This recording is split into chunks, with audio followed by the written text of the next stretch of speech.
SLT within online learning සහ online working සඳහා ඇදහිය නොහැකි data දීමනා GB 30ක් රුපියල් 195යි GB 100ක් රුපියල් 490යි අඩුම මිලට වැඩිම data SLT වෙතින් අලුත් Vip Extra Anti Smell lemon mint බලයයි තද දුගඳ සුන් කරයි.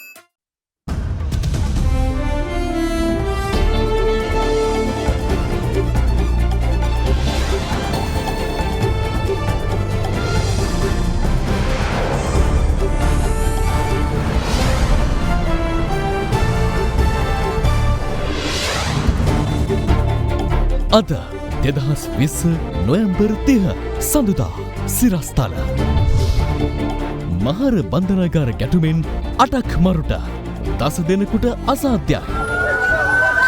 තුවාල ලැබූ 63කින් 26ක් කොවිඩ් ආසාදිතයන් බව රෝහලේදී හෙළිවේ.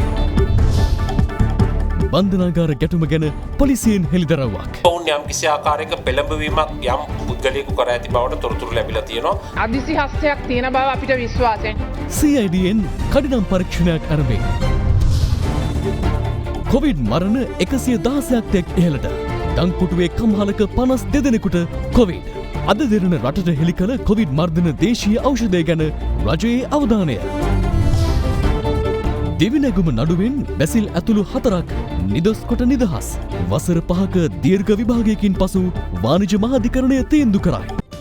ඇල්කොහොල් අඩංගු hand sanitizer භාවිත කරන්න. ලෙඩ රෝග ඇති කරන විෂ බීජවලට එරෙහිව සටන් කරන්න. හඳුන්වා දීමේ මිල රුපියල් 350යි. From Ada Derana, this is Ada Derana Prime Time with Vasanthi Nanayakara and Dilipa Hinayaka. Live from Studio 24 in Colombo.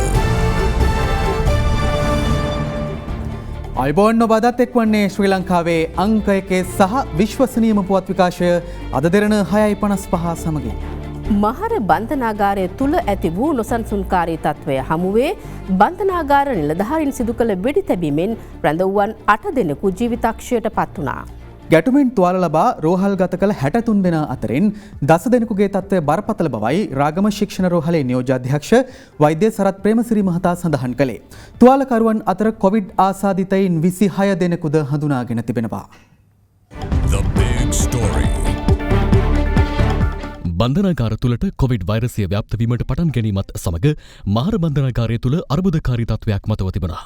එය වඩාත් පැහැදිලි වූයේ කොවිඩ් ආසාදිත පුද්ගල මරණයක් ඉන් වාර්තාවීම සහ පසුගිය 28 වනදා බන්ධනාගාරය තුළින් ආසාදිතයන් 183 දෙනෙකු හඳුනා ගැනීමත් සමගින්. ඒ සමග එහි රඳවා සිටින 2000කට අධික රිමාන්ඩ් සැකකරුවන් කළ ඉල්ලීම වී ඇත්තේ තමන් කඩිනමින් PCR පරීක්ෂණ සඳහා යොමු කරන ලෙසයි.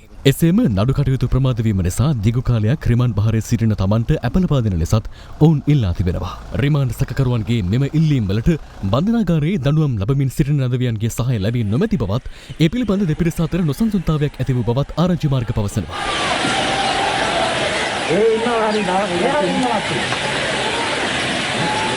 එම නොසන්සුන් තත්වය ඊයේ රාත්‍රිය වන විට ගැටුම්කාරී තත්වයක් දක්වා වර්ධනය වී තිබෙනවා.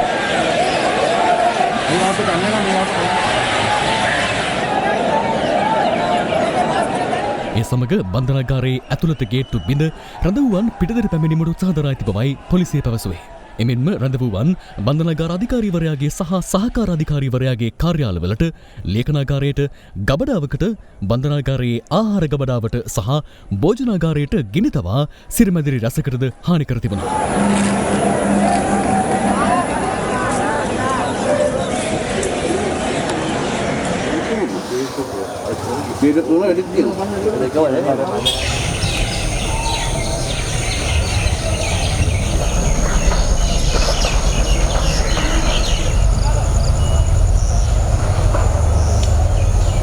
ඇති වූ ගින්න පාලනය කිරීම සඳහා ගිනි නිවීමේ රථ 6ක් යෙද වූ බව ගිනි නිවීමේ දෙපාර්තමේන්තුව සඳහන් කළා. එහිදී ගින්න හටගත් අවස්ථාවේ ගුවනින් ලබාගත් දර්ශන සහ ගින්න නිවී ගිය පසු බන්ධනාගාරයේ ගුවනින් ලබාගත් දර්ශන අද දෙරණ වෙත ලැබී තිබුණා.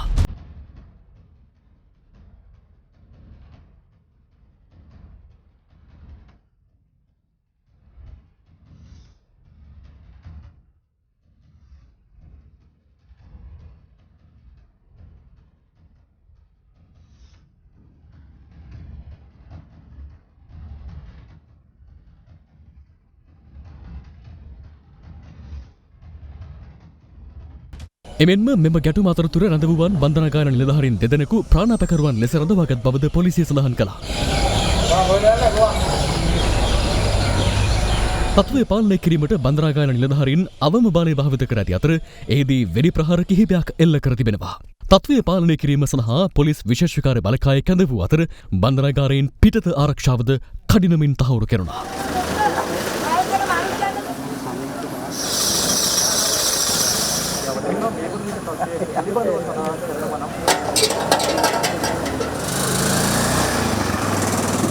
මේ අතර ගැටුම පිළිබඳ සැලවීමෙන් බන්ධනාගාරයේ ඉදිරිපිටට රැඳවුවන්ගේ ඥාතීන් පැමිණ තිබුණේ මෙලෙසින්.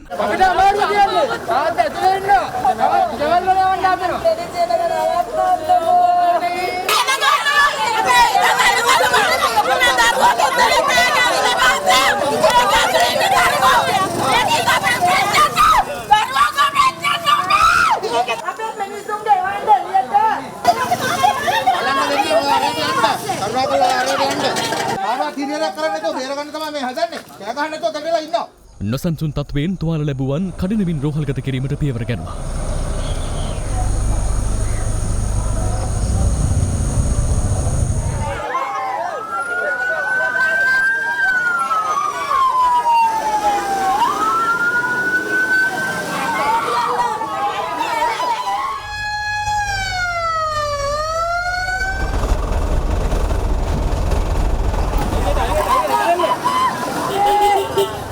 තුවාල ලැබුවන් ප්‍රතිකාර සඳහා රැගෙනනු ලැබුවේ රාගම ශික්ෂණ රෝහල වෙතයි.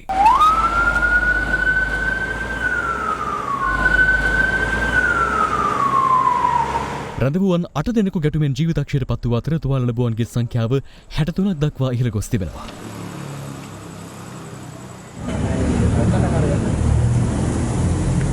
අට දෙනෙක් දැන්ට මිය ගිහිලා තිනවා. ඒ වගේම තව 10 දෙනෙක් පමණ අසාධ්‍ය තත්ත්ව රෝගීන් හැටියට අපි ප්‍රතිකාර කරගෙන යනවා. දැන්ට 15 දෙනෙකුට පමණ කල්ලකාරම සිදු කරලා තිනවා. 48 දෙනෙකුට රැපිඩ් ඇන්ටිජන් ටෙස්ට් එක සිදු කරා. එයින් 26ක් දැන්ට පොසිටිව්. අනිත් අයගෙත් දැන් PCR පරීක්ෂණ හැමෝගෙම කරනවා. බන්ධනාගාර රෝගීන් ඇතුළත් කරේ එක වාට්ටුවකට. එම නිසා රෝහල අනිත් ප්‍රදේශ වලට රෝගී ප්‍රතික්‍රියාවක් නැහැ. බන්ධනාගාරයේ ලේඛනාගාරය ගින්නෙන් විනාශ වී ඇති නිසා මියගිය රඳවුවන්ගේ තොරතුරු හෙළි කිරීමට යම් කාලයක් ගත වන බව පොලිස් මාධ්‍ය ප්‍රකාශකවරයා පවසනවා. බන්ධනාගාරය තුල හටගත් ගින්න අද අලුයම වන විට සම්පූර්ණයෙන්ම පාලනය කෙරුණු අතර ඒ වන විට පැවති තත්ත්වයයි මේ.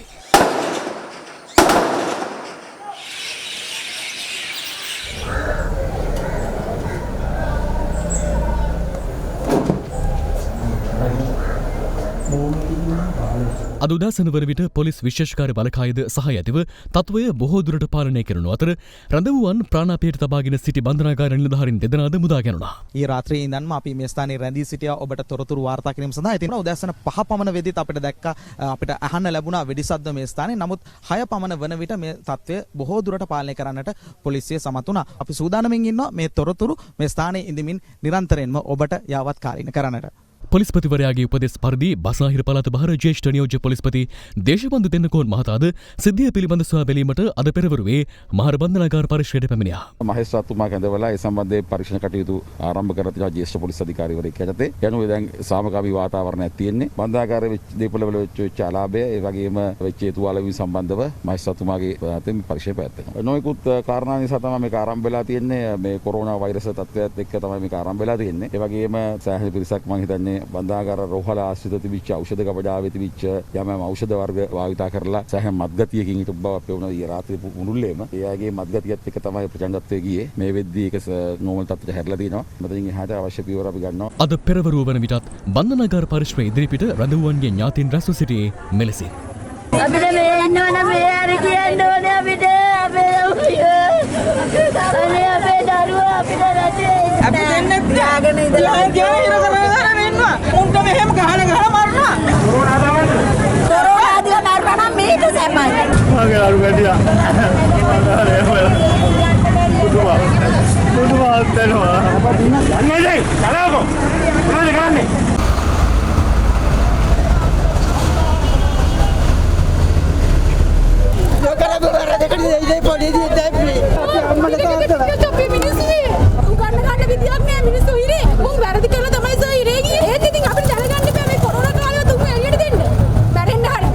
ගාඩ් ලගේ අද 30යි අප දීලා දවස් 10ක් මේක ඇතුලේ.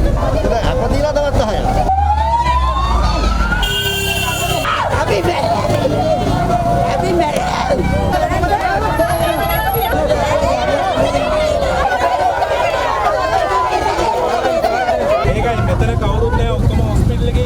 තුවාල ලැබුවන් ප්‍රතිකාර ලබන රාගම ශික්ෂණ රෝහල ඉදිරිපිටත් රඳුවන්ගේ ඥාතීන් පිරිසක් පැමිණ සිටියා. කුඩු නැතුව අල්ලගෙන අල්ලා කුඩු දාලා පොලිසියෙන් ගෙනලා වැඩි කරනවා. දුම් පිටෙන් බලුවට කරන පොලිසිය.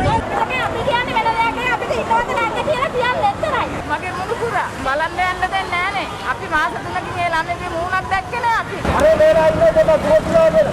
අද දහවල් වන විට බන්ධනාගාරය තුළ ඇති වූ නොසන්සුන් තත්වය සම්පූර්ණයෙන්ම පාලනය කෙරුණා. මේ සිරකරුවන්ගේ එහෙම නැත්නම් මේ රැඳවියන්ගේ ක්‍රියාදාමයට අමතරව එක පුද්ගලයෙක්ගේ යම්කිසි නොසලකලිමත් අපරීක්ෂාකාරී ඒ වගේම කළමනාකරණ සිද්ධාන්තවලට පටහැනිව කටයුතු කරපු ක්‍රියාවලියක ප්‍රතිඵලයක් මේ ආකාරයට බලපාලා තියෙන බවට තමයි වාර්තා වෙන්නේ. දැනට ඒ සම්බන්ධව පොලිසිය විමර්ශනයක් ආරම්භ කරලා තිබෙනවා. ඉදිරියේදී ඒ පරිපාලනමය දෝෂ ඒ කටයුතු කරපු අයට විරුද්ධව විනයානුකූලවත් ඒ වගේම නීතිය මගිනුත් ක්‍රියා කිරීමට බලාපොරොත්තු වෙනවා. නමුත් මේ ප්‍රශ්නය ඇතිකලේ රිමාන්ඩ්ගතව සිටින සැකකරුවන් විසින් ඔවුන් වහාම නිදහස් කරන ලෙස ඉල්ලමින් විවිධ හේතු ඉදිරිපත් කරා. එකක් තමයි මේ කොවිඩ් සම්බන්ධ තත්ත්වය. ඒ වගේම ඔවුන් යම් කිසි ආකාරයක පෙළඹවීමක් යම් පුද්ගලයෙකු කර ඇති බවට තොරතුරු ලැබිලා තියෙනවා. යම් කිසි ආකාරයක නොසන්සුන්තාවයක් ප්‍රථමයෙන්ම ඇති වුණා. බන්ධනාගාර රෝහලේ සේවය කරපු නියාමකයෙක් වගේම ඖෂධ සංයෝජකයා මෙම රැඳවියන්ගේ බාරයට ගත්තා ප්‍රථමයෙන්. ඉන්පසුව ඔවුන් සම්පූර්ණයෙන්ම බන්ධනාගාරයේ තුල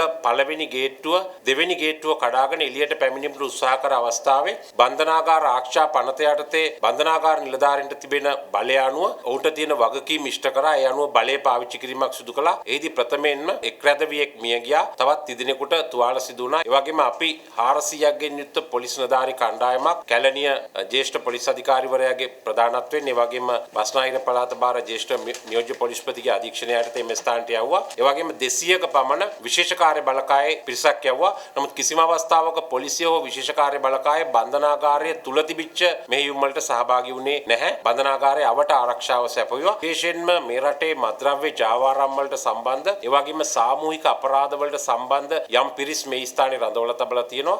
ඔවුන් කණ්ඩායමක් හැටියට එකතු වෙලා මේ ආකාරයට කටයුතු කිරීමේ ප්‍රතිඵලයක් හැටියට තමයි මෙම සිද්ධිය ඇති වෙලා තියෙන්නේ. අර නියමිය පුද්ගලයන් 8 දෙනෙක් ගැන කිව්වේ ඒ 8 දෙනාගේ ස්වභාවය කොයි වගේ නම ගිය කට්ටියද කොහොමද කියන පොඩි නෑ අපිට දැන් තාම මේ ගැන කියන්න බෑ. හේතුව මේ ලේඛන විනාශ වෙලා තියෙන්නේ. කොළඹින් අධිකරණ වලින් මේ කටයුතු අරගෙන ගිහිල්ලා තමයි ඒක කරන්න ඕනේ. ඒකට විශේෂයෙන්ම අපේ පොලිසියේ විමර්ශන නිලධාරීන් කණ්ඩායමක් පත් කරලා තියෙනවා 12 දෙනෙක්ගෙන් යුක්ත.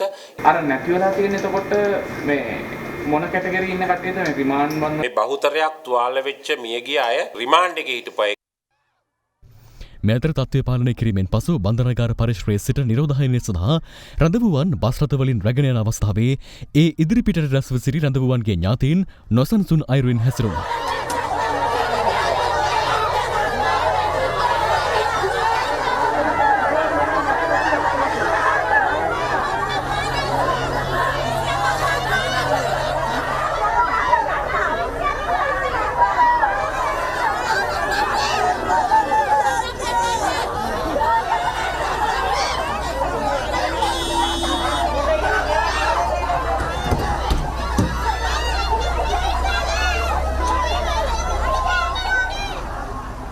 සිදුවීමෙන් තුවාල ලබා රෝහලගත කළ පුද්ගලයන් අතුරින් කොවිඩ් ආසාදිතයන් හඳුනාගෙන ඇති පසුබිමක රැඳවුවන් මෙම අවස්ථාවේදී සෞඛ්‍ය උපදෙස් නොතකමින් සිය ඥාතීන් ස්පර්ශ කරනු දක්නට ලැබුණා.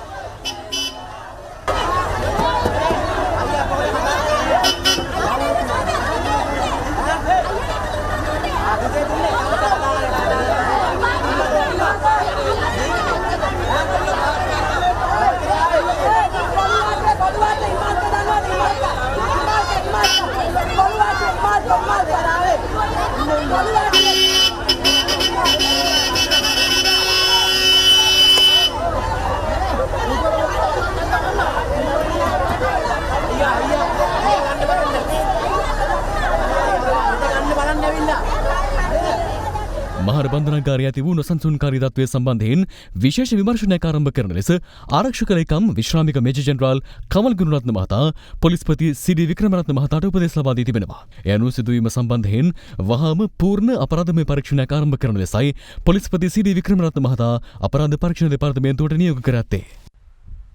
මෙතර කොවිඩ් අවදානම හමුවේ සිය නඩු කටයුතු කඩිනම් කර ඇප ලබා දෙන්නයි ඉල්ලමින් මිගමුව බන්ධනාගාරයේ රැඳවියන් පිරිසක් එහි වහලේ මත නැග අද විරෝධතාවයක නිරත වුණා.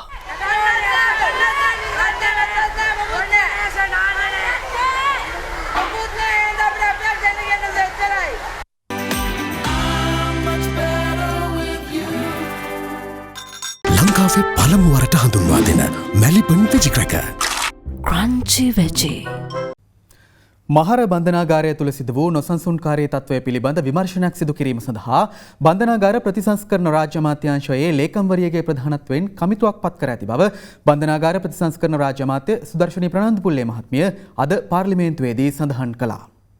මාදන්න මහර හෘදවියන්ගේ ප්‍රධාන මිල්ලීම PCR පරීක්ෂණයක් කොට Tamanටම රෝගය වැළඳී තිබෙනවාද කියලා පරීක්ෂා කොට ඔවුන් රෝහල්ගත කිරීම හෝ අදාළ නිරෝධායන මධ්‍යස්ථානවල ගෙන යන්න කියන ඉල්ලීම තමයි ගරු කතානායකතුමුන් තිබුණේ. ඒ ඉල්ලීම දිගින් දිගටම කරත් විසඳුමක් ලබා නොදීම හේතු කොටගෙන සිදු වූ දේ තමයි යම් නොසන්සුන්තාවයක් මතුවී තිබෙනවා. දැනට වාර්තා වෙන පරිදි රැඳවියන් 8 දෙනෙක් ආරක්ෂක අංශ විසින් තරන ලද වෙඩි තැබීම් වලින් ඝාතනය වී තිබෙනවා. තවත් විශාල සිරකරුවන් ප්‍රමාණයක් තුවාල වී තිබෙනවා. මේ කිසිසේත්ම ප්‍රජාතන්ත්‍රවාදී මානව හිමිකම් පිළිබඳ ඇගයීමක් තිබෙන රාජ්‍යයකට සුදුසු දෙයක් නෙවෙයි. විශේෂයෙන්ම මේ ඊයේ මහර බන්ධනාගාරය ඇතුළතත් පලායෑමේ ප්‍රයත්නයක් තිබුණා. ඒ පලායෑමේ ප්‍රයත්නය නිලධාරීන්ට වෙඩි තියලා නවත්ත ගන්න හැකියාව ලැබුණත් ඇතුලේ රිමාන්ඩ් බන්ධනාගාරගත විශේෂයෙන් බහුතරයක් ඉන්නේ කුඩු හා මත්ද්‍රව්‍ය සම්බන්ධ රිමාන්ඩ් රැඳවියන් සහ අපි එක වැලිකඩදී දැක්කා අච්චු කරපු අය අතර ඝට්ටනයක් ඇති වුණා. මේ දෙගොල්ල අතර ඝට්ටනයක් ඇති වුණා. විශාල දේපල මහර බන්ධනාගාරය තුල අලාභහානි සිද්ධ වුණා. ගිනි තිබ්බ. පොලිසිය කැරලි මර්දන ඒකකයේ විශේෂ කාර්ය බලකාය යොදවලා දැන් වෙනකොට ඇතුල් වෙලා ඒ සියලුම කඩේතු මර්දනය වෙලා තියෙනවා. පරීක්ෂණයක් පවත්වනවා නම් ඒ පරීක්ෂණය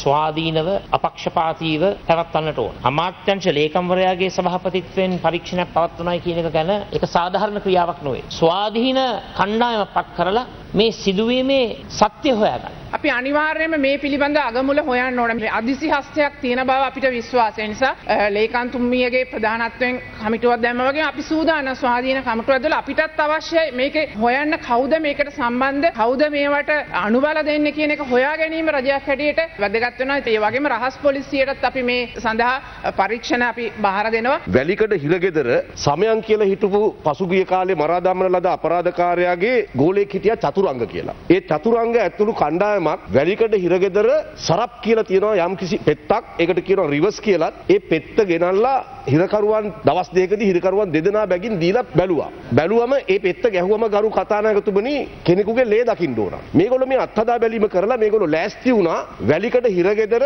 ඒ පෙත්ත පුළුවන් තරම් බෙදා හැරලා යම් කිසි මිනීමරණ තත්වයක් ඇති කරගන්න. මේක ඇත්තටම මේක මෙහෙව්වේ මද්ද්‍රව්‍ය ජාවාරමේ යෙදුණු නමුත් මේ වෙනකොට ඒක කරගන්න බැරුව ඉන්න බලවත් හිරකාරයෝ කණ්ඩායමක් තමයි මේ චතුරංග කියන පුද්ගලයාව මෙහෙව්වේ. මේක බුද්ධ්‍යංශ දැනගෙන මේ චතුරංග කියන හිරකාරයව වෙනත් හිරගෙදරකට මාරු කළා. මේකට සම්බන්ධ ගෑවිච්ච කීප දෙනෙක්ව වෙනස් කළා. ඒ නිසා වැලිකඩ හිරගෙදර මේ තත්ත්වය ඇති කරගන්න බැරි වුණා. නමුත් අවාසනාවන්ත විදියට අද මහර හිරගෙදර ඒකේ බෑකප් ප්ලෑන් එක සිද්ධ වෙලා තියෙනවා. මෙතන තියෙන්නේ සැලසුම් සහගතව හිරගෙදර මිනීමරණ තත්ත්වයක් ඇති කරලා ඔන්න ගෝඨාභය රාජපක්ෂ ආරක්ෂක ලේකම් කාලේ මෙහෙම වුණා ජනාධිපති කාලේ මෙහෙම වෙනවා කියලා ජාත්‍යන්තර අපවාදයක් ඇති කිරීම සඳහා ඕන කරන වාතාවරණය ඇති කිරීම විතරයි. ඊයේ දිනේ 183ක් මහර බන්ධනාගාරයෙන් හම්බුණා. ඒ වගේම මට මතක විදියට අවුරුදු 22ක තරුණේ කොවිඩ් වසංගතයේ වෛරසය හේතු කොට මහර බන්ධනාගාරෙදි මිය ගියා.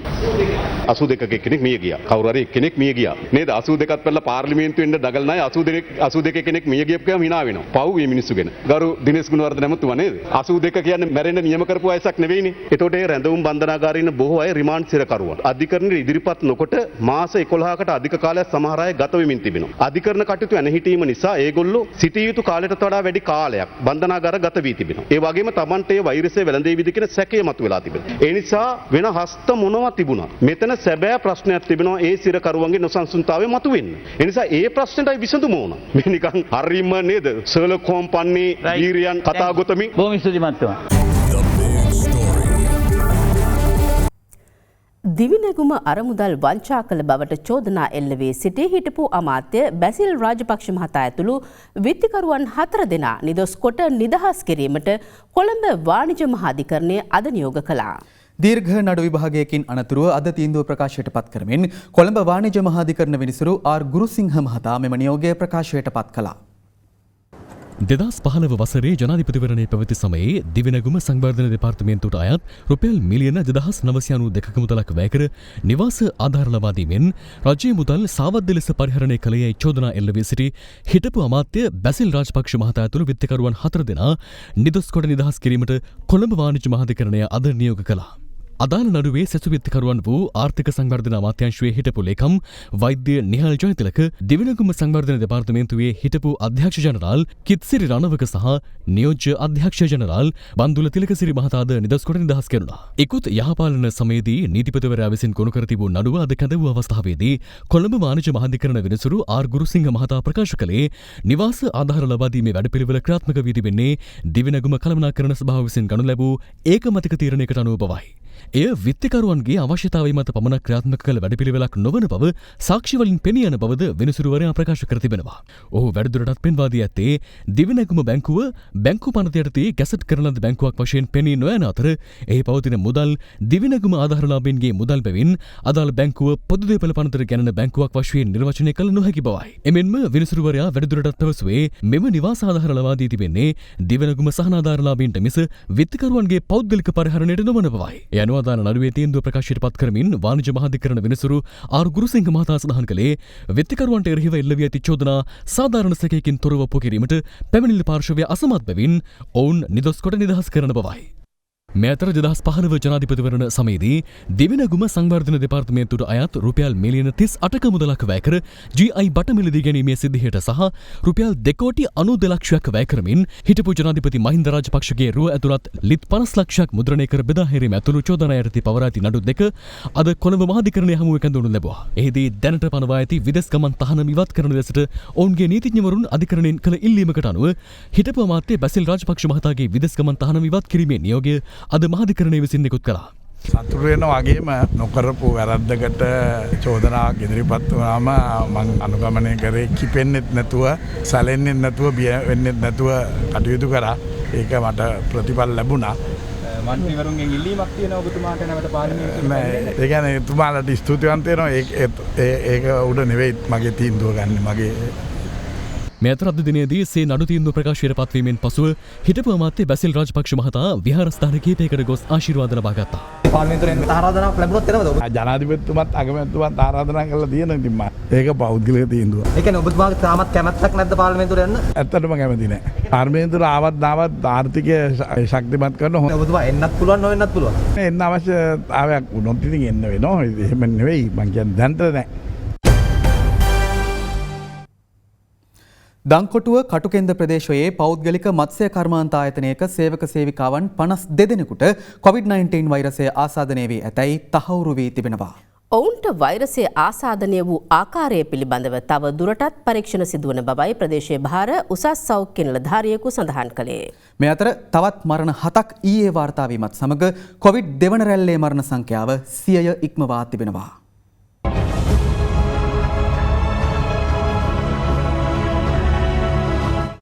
තවත් මරණ 7ක් ඊයේ වාර්තා වීමත් සමග මෙරට සමස්ත කොවිඩ් මරණ සංඛ්‍යාව 116ක් දක්වා ඉහළ ගොස් තිබෙනවා.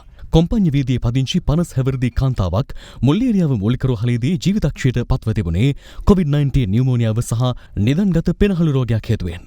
මර්ධානයේ පදිංචි 78 හැවිරිදි පුද්ගලයෙකු රෝහල්ගත කරන අවස්ථාවේදී මිය ගොස් තිබූ අතර COVID-19 ආසාදනය සමග පෙනහළු අකර්මණ්‍ය වීම මරණයට හේතු වී තිබුණා. කොටහේනි පදිංචි 90 හැවිරිදි කාන්තාවක් හෝමාගම මූලික රෝහලේදී මිය ගොස් තිබූ අතර මරණයට හේතුව ලෙස දැක්වුණේ COVID-19 නියුමෝනියාවයි. ගොතටුව පදිංචි 48 හැවිරිදි පුද්ගලයෙකු නිවසේදීම ජීවිතක්ෂයට පත්ව තිබුණේ කොවිඩ් නියුමෝනියාව සමග නිදන්ගත පෙනහළු රෝගයක් සහ දියවැඩියාව උත්සන්න වීම හේතුවෙන්. මොරටුව පදිංචි 73 හැවිරිදි පුද්ගලයෙකු හෝමාගම මූලික රෝහලේදී මිය ගොස් තිබූ අතර මරණයට හේතුව COVID-19 ආසාදනය නිසා උග්‍ර වූ නියුමෝනියාවයි. හලාවත පදිංචි 70 හැවිරිදි පුද්ගලයෙකු හලාවත මූලික රෝහලේදී මිය ගොස් තිබුණේ දියවැඩියාව අධික රුධිර පීඩනය සහ ආඝාතය සමග COVID-19 නියුමෝනියාව හේතුවෙන්. එමෙන්ම මාතර අකුරැස්ත පදිංචි 51 හැවිරිදි කාන්තාවක් හෝමාගම මූලික රෝහලේදී ජීවිතක්ෂයට පත් වූ අතර නිදන්ගත වකුගඩු රෝගය සමග COVID-19 නියුමෝනියාව ඇගේ මරණයට හේතුව ලෙස දැක්වෙනවා.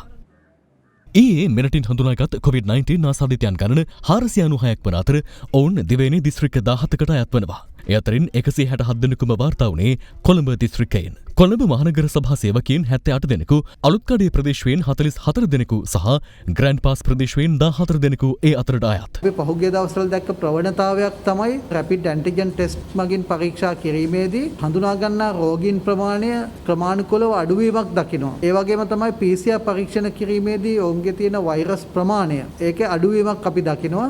එයින් පැහැදිලි වන්නේ අලුතින් රෝගීන් එකතු වීම යම්කිසි විදිහක පාලනයක් තියෙනවායි කියලා. එමෙන්ම ගම්පහ දිස්ත්‍රික්කයෙන් ආසාදිතයන් 56ක්, පුත්තලම දිස්ත්‍රික්කයෙන් ආසාදිතයන් 53ක් මෙන්ම පදිංචිය තහවුරු නොකළ ආසාදිතයන් 159 දෙනෙකුද ඊයේ හඳුනාගත් ආසාදිතයන් අතරට අයත්. මේ අතර දංකොටුව කටුකෙන්ද ප්‍රදේශයේ පෞද්ගලික මත්ස්‍ය කර්මාන්ත ආයතනයක සේවක සේවිකාවන් 52 දෙනෙකුට COVID-19 වෛරසය ආසාදනය වී ඇතැයි තහවුරු වී තිබෙනවා. දංකොටුව පරිපාලන මහජන සෞඛ්‍ය පරීක්ෂක අමිල ගුණවර්ධන මහතා සඳහන් කළේ මෙම කම්හලේ සේවය කරන 184 දෙනෙකුගේ ආහඹු PCR පරීක්ෂණ මගින් මෙම ආසාදිතයන් හඳුනාගත් බවයි. ඇහැලියගොඩ දිවුරුම් පිටිය ප්‍රදේශයේ ඇඟලුම් ආයතනයෙන් තවත් COVID-19 ආසාදිතයන් 34 දෙනෙකු අලුතින් හඳුනාගෙන තිබෙනවා. නව ආසාදිතයන් 34 දෙනා හඳුනාගෙන තිබුණේ එහි සේවක සේවිකාවන් 105 දෙනෙකුගේ PCR පරීක්ෂණවලදී. මේ අතර ගිනිගත් හේන හැටන් සහ නෝටන් බ්‍රිජ් යන ප්‍රදේශවලින් තවත් කොවිඩ් ආසාදිතයන් 90 දෙනෙකු හඳුනාගෙන තිබෙනවා. ඒ අතරට මීට පෙර කොවිඩ් ආසාදිතයෙකු ලෙස හඳුනාගත් හැටන් වටවල කුයිල්වත්ත දමිළ විද්‍යාලයේ 12 වන වසරේ සිසුවාගේ මිත්තණියද වන බවයි සෞඛ්‍ය අංශය සඳහන් කළේ. මේ අතර වතුකරයේ කොවිඩ් අවදානම හේතුවෙන් හැටන් කලාප අධ්‍යාපන කාර්යාලය යටතේ පාලනය වන පාසල්වලට දරුවන්ගේ පැමිණීමේ විශාල අඩුවක් අද දක්නට ලැබුණා. හේතුවක් ඇතුව හෝ හේතුවක් නැතුව පාසල් වසා දැමීම සිදුවෙන බව අපිට නිරීක්ෂණය වෙනවා. එහෙම හමු වෙන විදියට අපි වහන්න ගියොත් අපේ රෝහලුත් මේ ආයතන පවත්වාගෙන යාමේ හැකියාවක් නැහැ. එහෙම අවශ්‍යතාවයකුත් නැහැ. මේ අතර තවත් ආසාදිතයන් 102 දෙනෙකු අලුතින් හඳුනා ගැනීමත් සමග බන්ධනාගාර ආශ්‍රිතව හඳුනාගත් COVID-19 ආසාදිත පුද්ගලයන් ගණන 1193 දෙනෙකු දක්වා ඉහළ ගොස් තිබෙනවා. එම ආසාදිතයන් අතරින් 443 දෙනෙකු වැලිකඩ බන්ධනාගාරයෙනුත්, 207 දෙනෙකු මහර බන්ධනාගාරයෙනුත්, 188 දෙනෙකු කොළඹ රිමාන්ඩ් බන්ධනාගාරයෙනුත්, 175 දෙනෙකු පැරණි බෝගම්බර බන්ධනාගාරයෙනුත්, 75 දෙනෙකු මැගසින් බන්ධනාගාරයෙනුත්, 70 දෙනෙකු බූස්ස බන්ධනාගාරයෙනුත්, 32 දෙනෙකු කුරුවිට බන්ධනාගාරයෙනුත් වාර්තා වුණා. මේ අතර මිල්ලනිය සහ මොරොන්තුඩු යන පොලිස් ස්ථානවල නිලධාරීන් 80 දෙනෙකු පමණ නිරෝධායනය සඳහා යොමු කර තිබෙනවා. AM පොලිස් ස්ථානවලට අනුයුක්ත නිලධාරීන් 2 දෙනෙකුට වෛරසය ආසාදනය වී ඇතැයි තහවුරු වීමත් සමගයි. අද දිනේ කොවිඩ් ආසාදිතයින් 178 දෙනෙකු අලුතින් හඳුනාගත් බව යුද හමුදාපති රුජිතන් ජෙනරාල් ශවේන්ද්‍ර සිල්වා මහතා සඳහන් කළා. ඒ අනුව මේ දක්වා මෙරටින් වාර්තා වී ඇති සමස්ත කොවිඩ් ආසාදිතයන් ගණන 23662ක්. මෙතර කොළඹ දිස්ත්‍රික්කයේ පිටකොටුව මට්ටක්කුලිය සහ වෙරළබඩ යන පොලිස් වසම් සහ ගම්පහ දිස්ත්‍රික්කයේ මේගමුව සහ රාගම යන පොලිස් වසම් අද උදැසන 5 සිට හුදකලා තත්ත්වයෙන් ඉවත් කෙරුණා.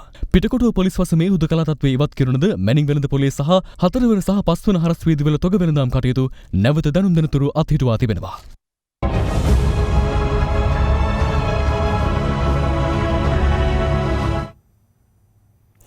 මේ අතර වෛද්‍ය සුදර්ශනී ප්‍රනාන්දුපුල්ලේ මහත්මිය ප්‍රාථමික සෞඛ්‍ය සේවා වසංගත රෝග හා කොවිඩ් රෝග පාලන කටයුතු රාජ්‍ය අමාත්‍යවරිය ලෙස අද පස්වරුවේ ජනාධිපති ගෝඨාභය රාජපක්ෂ මහතා ඉදිරියේ දියුරුම් දෙනු ලැබුවා. මිට අමතරව සුදර්ශනී ප්‍රනාන්දුපුල්ලේ මහත්මිය බන්ධනාගාර ප්‍රතිසංස්කරණ සහ සිරකරුවන් පුනරුත්ථාපන යන රාජ්‍ය අමාත්‍ය දොරේද කටයුතු කරනු ලබනවා.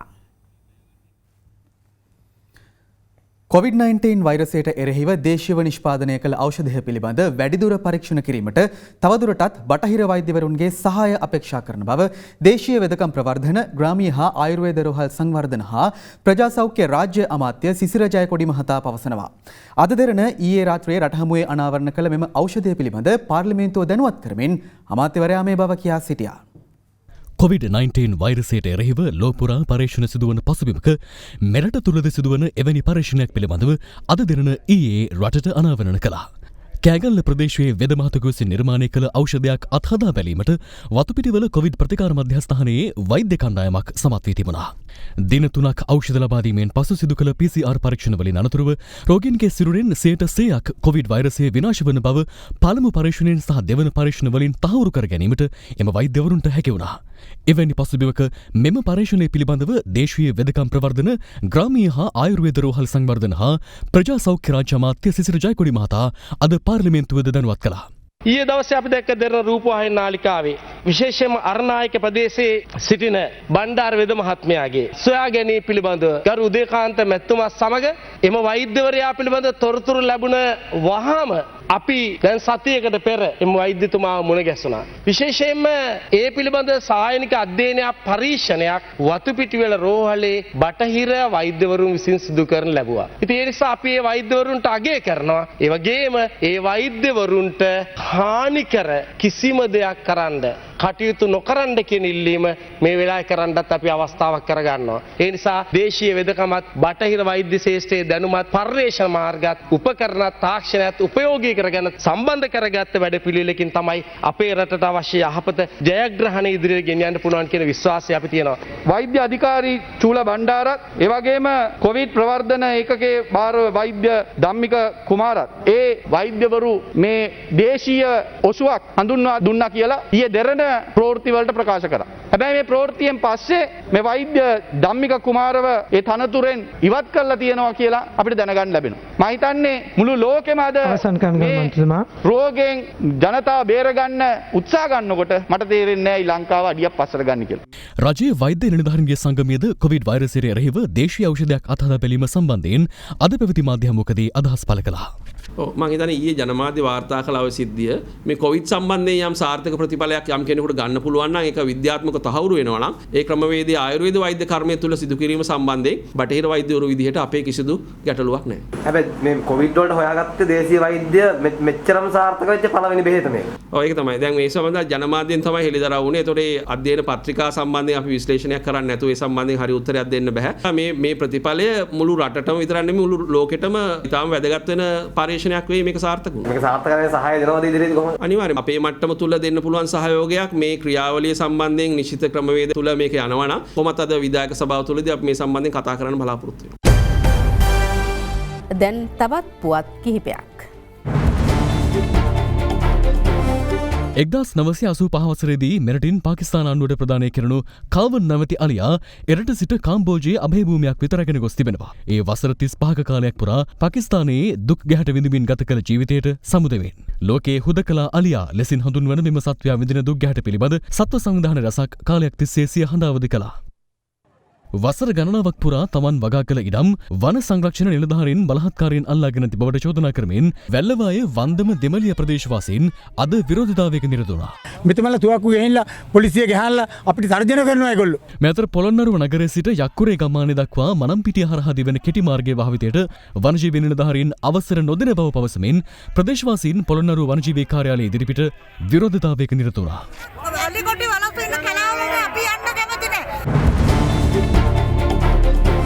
එසමගින් අපගේ ප්‍රධාන ප්‍රවෘත්ති ප්‍රකාශය නිමාවට පත්වනවා. සුබ රාත්‍රියක්.